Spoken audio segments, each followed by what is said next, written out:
Assalamualaikum everyone. Welcome in today's class.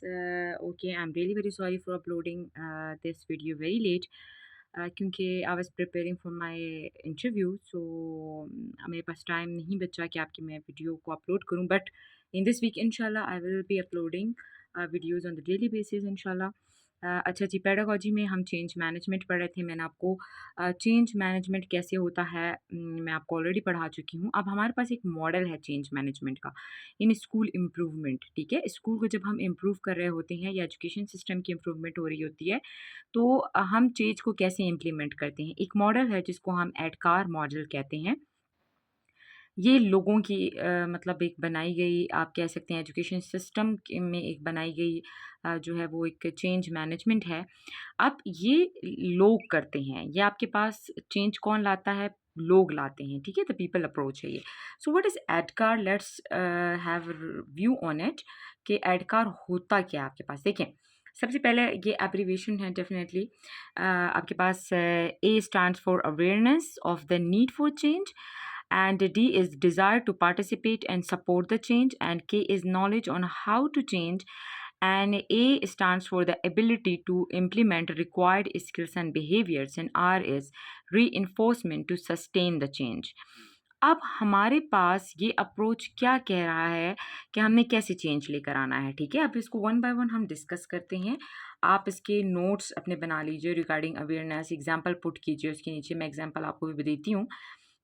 सबसे पहले आपके पास है अवेयरनेस ना. अवेयरनेस हमने देखा, awareness of the need for change. देखें, आप किसी भी एजुकेशन सिस्टम में फॉर एग्जांपल कोई भी आप जो है ना वो चेंज लाने की कोशिश कर रहे हैं. ठीक है, आप कोई नई टीचिंग मेथड इम्प्लीमेंट कर रहे हैं, या कोई नई पॉलिसी आई हुई है, या कोई नया करिकुलम है, आपने उसको जो है वो चेंज, आप कहते हैं उसको चेंज करना चाहिए. अब इस चेंज को करने के लिए सबसे पहले अवेयरनेस देनी है आपने. ठीक है, लोगों का पर्सनल व्यू लेना है कि जो करंट आपके पास सिचुएशन है उसको हमने चेंज करके हम इसमें बेहतरी कैसे ला सकते हैं. पहले तो अवेयरनेस होनी चाहिए आपके अंदर.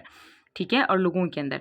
फिर ये अवेयरनेस कैसे आएगी, जब आप कम्युनिकेट करेंगे, जब आप लोगों से बात करेंगे कि कहाँ कहाँ किन एरियाज़ में नीड है इसको चेंज करने की हमें ना, और कौन से टीचिंग मेथड है जो कि बहुत ज़्यादा यूज़ हो रहा है और लोग कह रहे हैं कि जी हमें इसको चेंज करना चाहिए. स्टाफ आपका क्या कहता है, आपके आसपास के लोग क्या कहते हैं, स्टूडेंट्स का क्या पॉइंट ऑफ व्यू है, जो आपके पास स्टेक होल्डर्स हैं, पेरेंट्स हैं आपके पास, उनका क्या है, कम्युनिटी क्या कह रही है, या आपका एजुकेशन सिस्टम की न्यू टेक्नोलॉजीज़ हैं वो क्या कह रहे हैं. पहले आपके पास अवेयरनेस होनी चाहिए, राइट. ये आप क्या करेंगे, सबसे पहले अवेयरनेस से ही आपके पास आप चेंज की तरफ जाएंगे. ठीक है, फिर आपके पास सेकंड है desire. Desire to create a change, to participate and support the change. ये लाइन आपने डिज़ायर के साथ लाजमी लिखनी है, क्योंकि डिज़ायर का मतलब ही यही है कि आप क्यों जो है ना कोई चेंज लाना चाहते हैं. ठीक है, को सबसे पहले आप जो है ना, जब आपके पास अवेयरनेस आ गई, फिर आप में डिज़ायर जो है वो होती है कि आप जो है पार्टिसिपेट भी करें और उसको सपोर्ट भी करें चेंज को, जो चेंज आप लाना चाहते हैं. ठीक है, फिर it involves engaging the stakeholders and addressing their concerns and resistance to change. फिर आप क्या करेंगे, देखिए आपने जब भी कोई चेंज लाना है, आप अपने स्टेक होल्डर्स को क्या कहेंगे, आप अपने स्टेक होल्डर्स की जो है वो अ, उनका जो है ना आपके साथ इस बात पे एग्री होना बहुत ज़रूरी है कि हम इस चेंज के लिए रेडी हैं. आप जब चेंज लाना चाह रहे हैं, इम्प्रूवमेंट लाना चाह रहे हैं, आप लोगों को वो अवेयरनेस भी देंगे. सेकेंडली आप उनको जो है ना एग्री भी करेंगे, आप इस चीज़ पे उनको एग्री करेंगे हम ये चेंज लाना चाहते हैं. Then knowledge. Then this involves training and educating stakeholders. Knowledge on how to change. सबसे पहले आपके पास knowledge होनी चाहिए कि आपने change लाना कैसे, या improvement आप कैसे लेकर आएंगे. This involves trainings and educating the stakeholders on the new processes or behavior required by change. देखिए नॉलेज कैसे, आप देखें फॉर एग्जांपल आप कोई न्यू करिकुलम ला रहे हैं, तो आपके पास सबसे पहले उस न्यू करिकुलम को इम्प्लीमेंट करने के लिए आपके पास नॉलेज होनी चाहिए. ठीक है, आपके पास अपनी नॉलेज होनी चाहिए उस चेंज से रिगार्डिंग, उस इम्प्रूवमेंट से रिगार्डिंग. आपको पहले उसके ऊपर कमांड होना चाहिए कि हम ये जो चेंज ला रहे हैं वो किस पर्पज़ के लिए ला रहे हैं. ठीक है, आपके पास सारी नॉलेज होनी चाहिए, कैसे हम इस प्रोसेस को करेंगे, कैसे ये इम्प्लीमेंट होगा, कैसे हम इसको जो है ना वो अप्लाई करेंगे अपने एजुकेशन सिस्टम में. आप ट्रेनिंग्स देंगे स्टेक होल्डर्स को. अब स्टेक होल्डर्स में आपके पास स्टूडेंट, टीचर, पेरेंट्स, ये सब आते हैं. then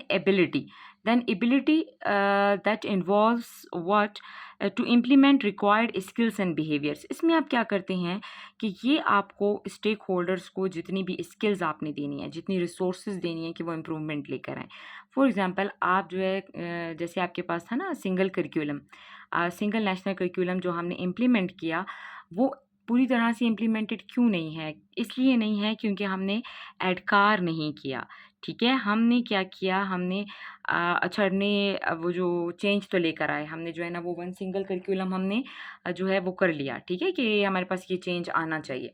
हमने कोई ट्रेनिंग्स नहीं दी, स्टेक होल्डर्स को हमने ट्रेनिंग्स नहीं दी, हमने जो है टीचर्स को वो कोई भी प्रोफेशनल डेवलपमेंटल जो है वो अपने ट्रेनिंग्स नहीं दी, जिसकी वजह से आपका सिंगल नेशनल करिकुलम उस तरह से इम्प्लीमेंट नहीं हुआ जैसे होना चाहिए। हालाँकि it attains very useful teaching methods and the content and creativity, उसमें बहुत अच्छा डिज़ाइन किया हुआ आपके पास एक्सरसाइजेज़ हैं जिसमें बच्चे की आप क्रिएटिविटी उसके जो है वो कोलैबोरेशन, कम्युनिकेशन और उसके 4 C's को आप जो है ना जो न्यू 21st सेंचुरी की टीचिंग स्किल्स या लर्निंग स्किल्स हैं आप उसको एनहांस कर सकते हैं। रीइंफोर्समेंट क्या है? Reinforcement to sustain the change. अब चेंज तो आप ले आए, ठीक है? आपने इम्प्रूवमेंट लाने के लिए जो चेंज आपने किया, उसको आपने सस्टेन कैसे करना है? वो चेंज जारी रहे, वो करिकुलम इम्प्लीमेंट होता रहे, उसको पढ़ाया जाए। जैसे सिंगल नेशनल करिकुलम है, उसकी रीइंफोर्समेंट नहीं हो रही, ठीक है? आप उसको मॉनिटर नहीं कर रहे हैं कि वाक़ई में उसमें प्रोग्रेस हो रही है या नहीं? जो इश्यूज़ उससे रिलेटेड हैं, क्या आप उनको एड्रेस कर रहे हैं? या जो उसको अब मज़ीद सक्सेसफुल होना चाहिए, आप कैसे उसको कर सकते हैं? तो ये आपके पास चेंज है कि जब भी आप कोई चेंज लेकर आते हैं, तो कौन-कौन सी चीज़ों को आपने मद्देनज़र रखना है। Thank you for watching, share this video and like it.